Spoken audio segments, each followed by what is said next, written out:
మహేశ్వర్ రెడ్డి గారు, మీరు కూడా సుదీర్ఘకాలం రాజకీయాలు చూసిన వ్యక్తి, చేసిన వ్యక్తి కాబట్టి మిమ్మల్ని ఒక ప్రశ్న అడగాలి నేను. అదేంటంటే బీహార్ ఎన్నికల ఫలితాలు మీరు కూడా చూసే ఉంటుంటారు. ఎగ్జిట్ పోల్స్ అంచనాలకు భిన్నంగా కూడా అక్కడ ఎన్డీఏ దాదాపుగా 202 సీట్లు సాధించిన నేపథ్యంలో మోడీ బలంగా ఉన్నారు, బలమైన వ్యక్తిగా ఎదిగారంటూ చర్చ నడుస్తూ ఉంది. ప్రతిపక్షాలు పూర్తిగా నిర్వీర్యమవుతున్న పరిస్థితులను మాట్లాడుతున్నారు. ఇప్పుడు దేశవ్యాప్తంగా కూడా బీజేపీ విస్తరణ, వరుస ఎన్నికల్లో బీజేపీ విజయము, హర్యానా, మహారాష్ట్ర, ఢిల్లీ తరహా గెలుపు, లోక్సభ ఎన్నికల్లో కొంచెం తడబాటు గురైనా కూడా వెంటనే పుంజుకున్న బీజేపీ ఎన్డీఏతో కలిసిన పార్టీలదే రాష్ట్రాల్లో బలంగా ఉన్న పరిస్థితి. దేశంలో బీజేపీకి తిరుగులేదా? ఇంకోటి ఏంటంటే ఇక బెంగాల్, తమిళనాడుపై మోడీ ఫోకస్, నెక్స్ట్ ఎన్నిక ఏదైనా మోడీ వన్ మ్యాన్ షో అన్నట్టు మాట్లాడుతున్నారు. మీరేం చెప్తారు? ఇప్పుడు బీహార్ ఎన్నికలు ఉత్తర హిందుస్థానంలో ఉన్నాయి. అవి ప్రత్యేక పరిస్థితులు. ఉత్తర హిందుస్థానం, దక్షిణ హిందుస్థానం. అక్కడ బీహార్లో ఏం రానంటే ముందు నితీష్ కుమార్ మూడు కాలాల పాటు ముఖ్యమంత్రిగా ఉన్నారు.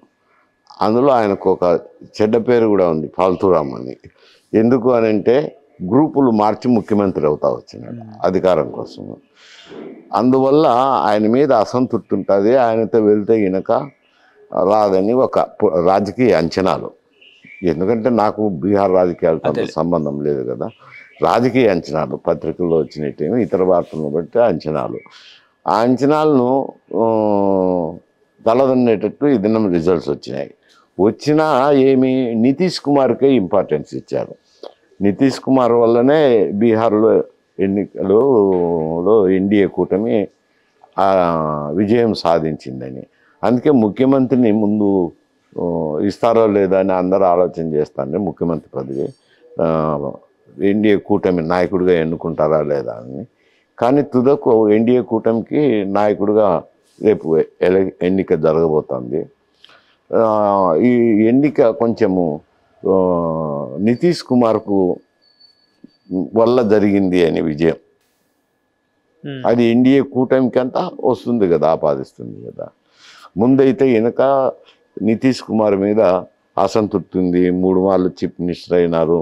ఈయన మార్పిడి చేస్తూ గ్రూపులు మార్పిడి చేస్తూ అధికారం నిలుపుకున్నారు అని చెడ్డ పేరు ఉంది అంటున్నారు. కానీ అది పటాపంచలయ్యి ఆయన ఎన్నిక అవ్వడం జరిగింది. ఎందుకనంటే బేసిక్గా బీహార్లో శాంతి భద్రతలు నెలకొల్పినారు, కొంచెం అభివృద్ధి కూడా బాట పట్టించినారు. కాబట్టి అది ప్రజలు హర్షించుతున్నారు. ఇంతకు మునుపు కొంచెం రాజ్యంలో అల్లకొల్ల పరిస్థితి ఉండేది, హింస జరుగుతుండేది. పనులు కూడా లేక బీహార్ నుంచి ఎక్కువ మంది ఇక్కడల్లా వచ్చి పనులు చేస్తున్నారు. ఈ కన్స్ట్రక్షన్ వర్క్స్ అంతా హైదరాబాద్లో చాలా చోట్ల చూసాం కదా. లేబర్ వర్క్ ఎక్కడి నుంచి వచ్చినారంటే బీహార్ నుంచి.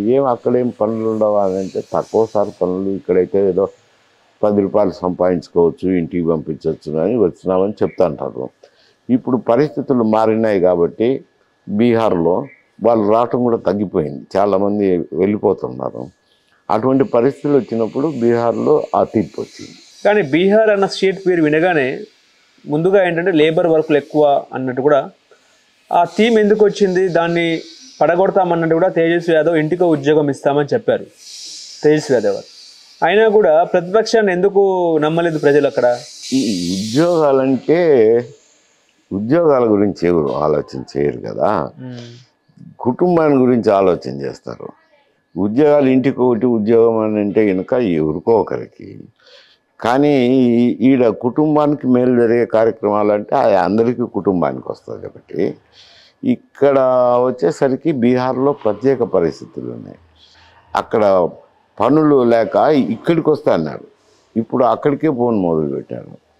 అంటే ఇప్పుడు ఎలక్షన్స్ టైంలో రేపు మాపో ఎన్నికల షెడ్యూల్ వస్తుంది అనగా నితీష్ కుమార్ గారు ఏం చేశారంటే అకౌంట్ల ఖాతాలు 10,000 జమ చేసేస్తున్నారు. అవును, సీఎం బెహెంజీ పథకం అని 10,000 ఇచ్చారు. అది ఒక మాస్టర్ స్ట్రాటజీ అనుకోవచ్చు. అది మాస్టర్ స్ట్రాటజీ కాదు, ఒకటే కాదు, గతంది కూడా చూస్తారు కదా, గత చరిత్ర కూడా చూస్తారు కదా. ఇవన్నీ శాంతి భద్రతలు కొంచెం నెలకొనడం వాళ్ళకు ప్రజలకు ఒక సంతోషకరమైన వార్త. అంతకుముందు కొంచెం ఎక్కువ ఉన్నాయి కదా, హింసాత్మక సంఘటనలు ఎక్కువ జరుగుతున్నాయి. దాన్ని హర్షించలేదు. హర్షించలేక ఈ తీర్పు వచ్చింది. కానీ మహారాష్ట్ర స్టైల్లో బీహార్లో ఎందుకు అధికార మార్పిడి ఎందుకు జరుగుతలేదంటారు? అంటే నితీష్ కుమార్కి కాకుండా ఇప్పుడు బీజేపీ అభ్యర్థి అక్కడ సీఎం క్యాండిడేట్గా ఉంటే ఎట్లా ఉంటుంది? అదే కదా, ఇది ఈ ఎన్నిక జరగడము ఎన్డీఏ కూటమికి ఫలితం రావడము అనుకూలంగా, అది నితీష్ కుమార్ వల్ల జరిగింది అనేది వచ్చింది తుదకు. ఎన్నికలు అయిపోయినాక, ఎన్నికలకు ముందు ఆయన లైబిలిటీ అనుకున్నారు, ఎన్నికలైన తర్వాత ఆయన అసెట్ అయినాడు. అసెట్ అయ్యేతలకి నితీష్ కుమార్కే పట్టం కట్టినారు అంట. అంటే అక్కడ బీజేపీకి 89 సీట్లు వచ్చాయి, జేడీయూకి 85 సీట్లు వచ్చాయి.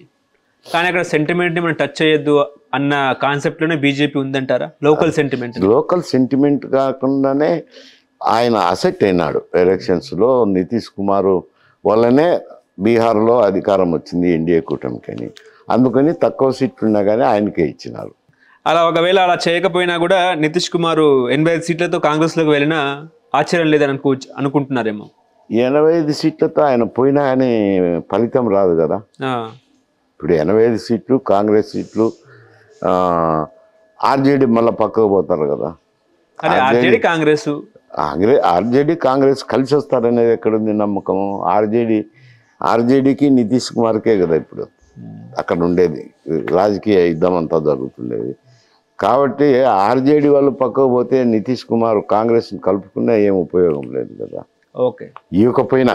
ఇవ్వకపోయినా నేను అనేది ఏది ముఖ్యమంత్రి పీఠం ఇవ్వకపోయినా, ఒకవేళ ఆయన పార్టీ మార్చి ముఖ్యమంత్రి పదవిలో నిలవాలనుకున్నా కానీ అక్కడ లేదు కదా. ఎందుకు కాంగ్రెస్ పార్టీ రాహుల్ గాంధీ తన ఓట్ చోరీ అనే ఆయుధం తీసుకొచ్చినా ప్రజల్లో తీసుకెళ్ళినా కూడా ప్రజలు యాక్సెప్ట్ చేయలేదంటారా? ఓట్ చోరీ అనేది అది ఒక సమస్య. అదేది ఓట్ల నమోదు కార్యక్రమంలో మోసాలు చేశారు. అక్కడ కూటమి ప్రభుత్వం ఉన్నది కదా, కూటమి ప్రభుత్వం ఉన్నది కాబట్టి కింద యంత్రాంగం పనిచేయాలి కదా. పనిచేసేటప్పుడు ఎంత ఎన్నికల కమిషన్ పరిధిలో వాళ్ళు ఓటర్ల నమోదు కార్యక్రమం చేసినా కానీ తుదకు ప్రభుత్వ ప్రమేయం అనేది కొంచెం ఉంటుంది అక్కడక్కడ అని. కొంత ఓట్లు సరిగా నమోదు చేయలేదు అనేది అది చేపట్టింది. అది అంతా వైడ్గా ప్రజల్లోకి ఆకర్షించబడదు కదా. అంటే ఈవీఎం డేటా చోరీ అన్నట్టు కూడా ఎలక్షన్ కమిషన్ మీద కూడా ఆరోపణలు చేస్తున్నారు రాహుల్ గాంధీ. అది అంతా కూడా పట్టించుకోలేదు అనుకోవచ్చు, అంతేనా? ఈవీఎంలు ట్యాంపర్ చేసేదానికి అవకాశం లేదులే.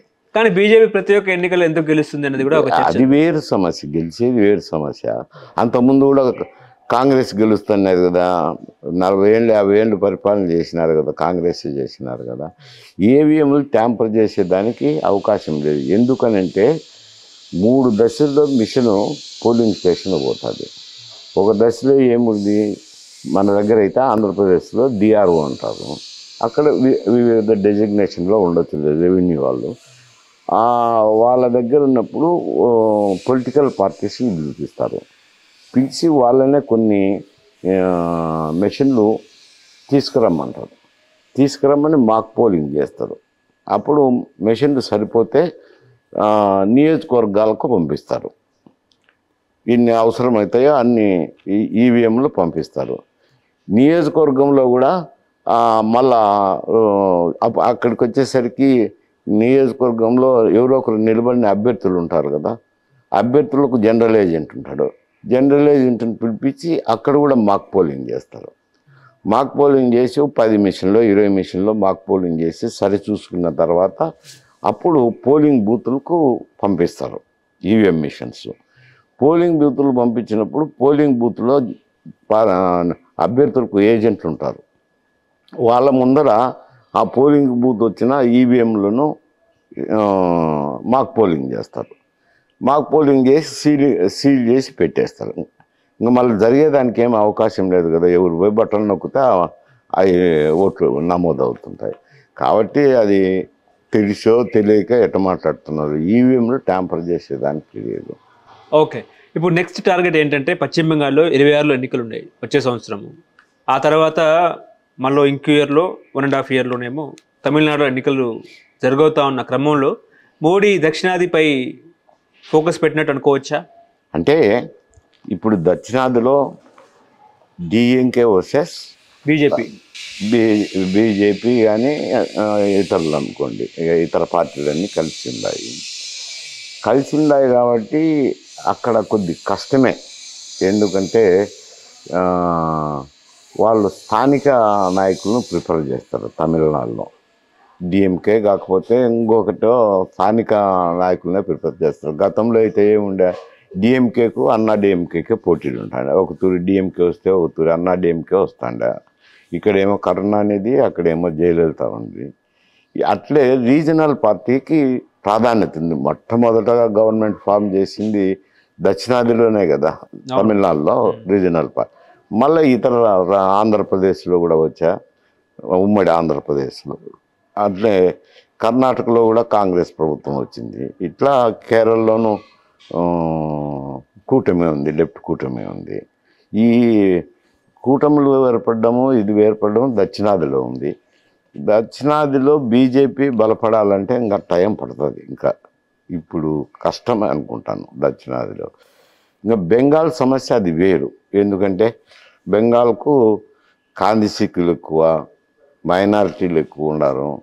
కాబట్టి ఆమెకు ఒకటి డ్రాబ్యాక్ ఏది రావచ్చును అని అంటే కనుక మూడు మార్లుగా చీఫ్ మినిస్టర్గా ఉన్నారు. కాబట్టి ఏమన్నా పరిపాలన మీద అసంతృప్తి వచ్చి ఏదన్నా చేంజ్ అయితే రావాలి, కానీ లేకపోతే చేంజ్ కష్టం అవుతుంది. ఆడు కూడా అంటే తన మీద ఆరోపణ ఏంటంటే రోహింగ్యాలకు మన ఇండియా ఆధార్ కార్డులు ఇవ్వడము, వాళ్ళని ప్రోత్సహించడము. అదే అక్కడ బంగ్లాదేశ్ నుంచి వచ్చిన చొరబాటుదారులకు అర్హత కల్పిస్తుంది, ఆశ్రయం ఇస్తుంది అని. అర్హత అనేదానికంటే ఆశ్రయం ఇస్తుంది, ఎక్కువ ప్రోత్సహిస్తుంది అనేది ఆమె మీద ఆరోపణ.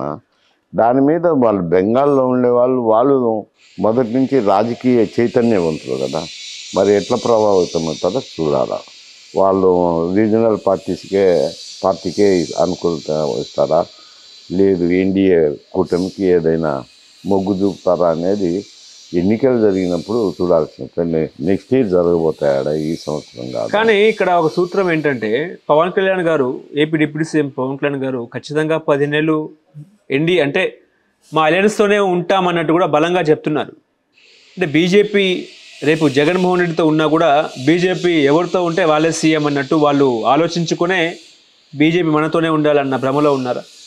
పవన్ కళ్యాణ్ ఆయనకు ముందే అండర్స్టాండింగ్ ఉంది కదా, బీజేపీకి పవన్ కళ్యాణ్కు కూటమి ఏర్పడక ముందే ఒక అండర్స్టాండింగ్లో పోతున్నారు. తర్వాత కూటమి ఏర్పడినప్పుడు బీజేపీ కూడా అందులో భాగస్వామ్యం అయింది. ఫ్రంట్ ప్రభుత్వంలో తెలుగుదేశము, పవన్ కళ్యాణ్, బీజేపీ ముగ్గురు పార్ట్నర్సే కదా. వాళ్ళకు కూడా ఇచ్చినారు కదా, సీట్లు కేటాయించినారు. కానీ తక్కువ సీట్లు కాబట్టి వాళ్ళకు ప్రాధాన్యత తక్కువ ఉంది. అంటే నేనేమంటున్నానంటే జగన్మోహన్ రెడ్డి బీజేపీతో ఉంటుంటే ఇవాళ జగన్మోహన్ రెడ్డి సీఎంగా ఉండేటోళ్ళు. జగన్మోహన్ రెడ్డి బీజేపీతో లేరు కాబట్టి ఆయన ఓడిపోయారు, అంతేనా? అట్లా అనేదానికి లేదు. ఆయనది స్వయంకృత అపరాధం. ఆయన పరిపాలన మీద వ్యతిరేకమైన తీర్పు ఇది. ఇప్పుడు వీళ్ళు పరిపాలన చేస్తున్నారు కాబట్టి ఆ వ్యతిరేకత రాకుండా చూసుకోవాల్సిన బాధ్యత ఇప్పుడు ఫ్రంట్ ప్రభుత్వం మీద ఉంది. అది అప్పుడు ఎన్నికలు దాని ఫలితాలు ఎట్టొచ్చినాయి అని అంటే జగన్మోహన్ రెడ్డికి వ్యతిరేకంగా ఫలితం వచ్చింది. రేపు బీజేపీ సీఎం అభ్యర్థిగా పవన్ కళ్యాణ్ ఉన్న ఆశ్చర్యపోకర్లేదా? అంటే ఇదంతా ఈ పరిణామాలు చూస్తుంటే మనం ఏపీలో ఖచ్చితంగా మా జెండా, బీజేపీ జెండా రెపరెపలు ఆడాలంటే అది ఆ దిశగా తెలుగుదేశం పార్టీకి ఎక్కువ సీట్లు ఉన్నాయి, ఆయనకు 30 సీట్లు, వీళ్ళకి ఏదో 5-6 సీట్లు ఉన్నాయి. 35 సీట్లతో పెద్ద పార్టీని శాసించలేరు కదా. కాబట్టి ఆయన ఈ 5 సంవత్సరాలు ముఖ్యమంత్రిగా ఉంటారు. ఇంకా మళ్ళీ తర్వాత ఎన్నికలు బట్టి ఉంటుంది కదా అంట. హలో, తెలుగు రాజ్యం ఛానల్ చూస్తున్నారా? సామాజిక, రాజకీయ, జీవన చిత్రణే తెలుగు రాజ్యం. అతిశయోక్తులు, అసత్యాలు ఉండవు. రాజకీయ కోణం కాదు, ప్రజా కోణమే కొలబద్ద. తెలుగు రాజ్యం వీక్షణ మీ ఉత్తమ అభిరుచికి నిదర్శనం.